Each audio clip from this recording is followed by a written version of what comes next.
আসসালামু আলাইকুম। আপনারা সবাই কেমন আছেন? আমি গত রোববার দিন আন্তর্জাতিক ইসলামিক বই মেলায় গিয়েছিলাম।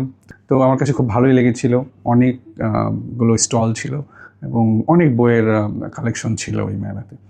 সো আমি কিছু বই কিনতে পেরেছিলাম। বেশি সময় দিতে পারিনি কারণ আসলে বৃষ্টি শুরু হয়ে গেছিলো। সো যতটুকু সময় পেয়েছি তার ভিতরে আমি কিছু বই কিনেছি। হ্যাঁ, আর মেলাটা ১৩ তারিখ পর্যন্ত মানে সোমবার পর্যন্ত চলবে। ৩-৪ দিন সময় আছে। যদি কেউ সময় করে যেতে পারেন তাহলে অনেক বইয়ের সমাহার আছে, ওখান থেকে আপনারা বই কিনতে পারবেন। সো আমি যে কয়েকটা বই কিনেছি সেই বইগুলো আপনাদের সাথে জাস্ট দেখাচ্ছি। প্রথমেই আমি আসলে আপনাদের সাথে শেয়ার করব একটি বই, যেটা হলো যে ভালো মানুষ হতে চাই, লেখক এইচ.এম. মুশফিকুর রহমান। সো এই বইটাতে মূলত ছোট বাচ্চা বলতে কিশোরদের জন্য, যারা পড়তে পারে, পড়াশোনা করতে পারে, দেখে পড়তে পারে, বাচ্চারা এবং কিশোর বয়সীরা, তাদের জন্য ভালো। এখানে ঈমান, আমল, আখলাক এবং বিভিন্ন ধরনের ব্যবহার, কিছু হাদিসের রেফারেন্সও দেওয়া আছে। সেই বই থেকে শিশুরা অথবা কিশোর বয়সে যারা আছে তারা পড়লে অনেক তাদের দিন এবং দুনিয়ার সম্বন্ধে অনেক জ্ঞান হতে পারে। এরপরে আরেকটি বই, এটাও বাচ্চাদের জন্য। বইটির নাম হলো যে সুন্দর জীবন গর্ব মোরা। এটাও এইচ.এম. মুশফিকুর রহমানের। সো এই বইটাও আপনারা দেখতে পারেন।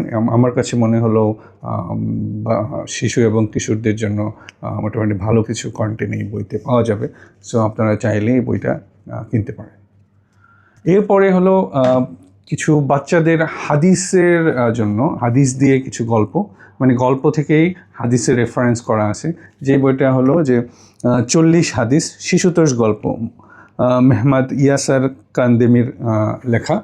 সো এই বইটা থেকে আমি কয়েকটা হাদিস পড়েছি, গল্পের মাধ্যমে কিছু রেফারেন্স দেওয়া এবং তার সাথে কিছু হাদিস দিয়েও রেফারেন্স দেওয়া হয়েছে। সো আপনারা এই বইটা কালেকশন করে আপনাদের বাচ্চাদেরকে দিতে পারেন। সবচেয়ে বেস্ট হলো এই শিশু কিশোরদের জন্য, কারণ আপনি কিছুটা সময় হলে ওদেরকে মোবাইল থেকে দূরে রাখতে পারবেন এই ধরনের বই দিয়ে, এবং যারা এতে ওরা উপকৃত হবে।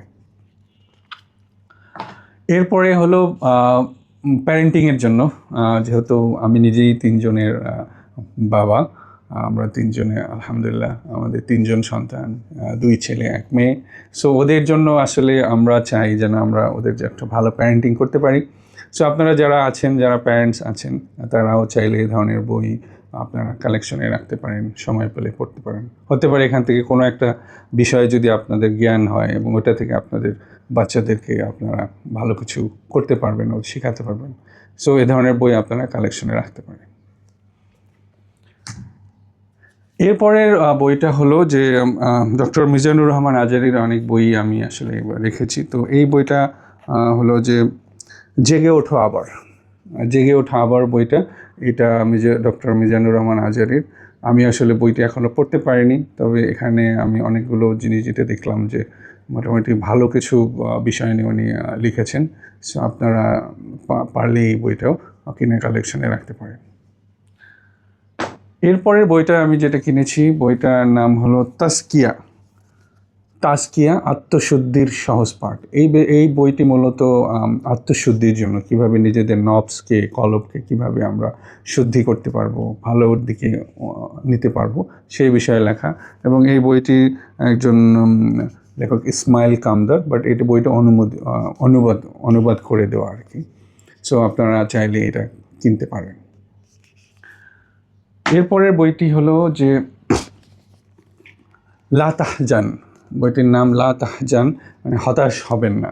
এটার ডক্টর আইদ আল কার্নি। এই বইটাতে আসলে আমি যতটুকু অল্প একটু যে কন্টেন্টগুলো দেখলাম, সূচিপত্র, এটা মনে হলো যে এখানে বেশ ভালো কিছু দুনিয়া এবং দুনিয়াতে কী ধরনের আমরা বিভিন্ন ধরনের চিন্তা ভাবনা, হতাশায় থাকি, তার জন্য বেশ কিছু ভালো কন্টেন্ট আছে। সো এটা পড়লে উপকৃত হবে। এরপরে আমার আসলে বেশ কিছু ইচ্ছা আছে যে সায়েন্স এবং কোরআনের ভিতরে কী ধরনের রিলেশন আছে। সো সেই জন্য আমি 2টা বই কিনেছি। তার ভিতরে একটা হলো মহাবিশ্বে কোরআন ও বিজ্ঞান। সো এই বইটা আমি এখনও ভালোভাবে দেখতে পারিনি। সো মনে হলো যে এখানে ভালো কিছু ইনফরমেশন আছে, যেটা থেকে আমরা বুঝতে পারবো যে কোরআন এবং মহাবিশ্বের বিজ্ঞানের সাথে কতটুকু সম্পর্ক আছে। সো আরও একটা বই কোরআন এবং সায়েন্টিফিক, যেটা বইয়ের নাম হলো সায়েন্টিফিক আল কোরআন। এই সায়েন্টিফিক আল কোরআনটাও একই প্রকাশকেরই, বাট আমার কাছে মনে হলো যে দুইটা বইয়ে দুই ধরনের কিছু কন্টেন্ট লিপিবদ্ধ করা আছে। সো এই বইটা আমি কিনেছি, সো ইনশাল্লাহ পড়বো, নিয়ত আছে। এরপরে at last but not list, এই বইটা হলো মোটিভেশনাল উইজডম।